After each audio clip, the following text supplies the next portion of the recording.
Crafter. Слышен, стучит, да?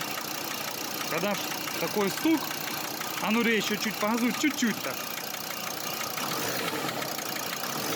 Хорош. Что мы делаем? Отсоединяем вакуум.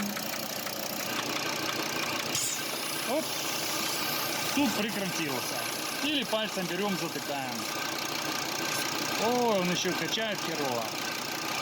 Да, поэтому это проблема в вакуумном насосе.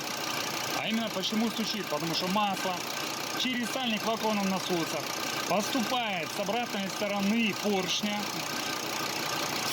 И уже кулачок вакуумного насоса не следит. Кулачок вакуумного насоса не следит, и получается зазор.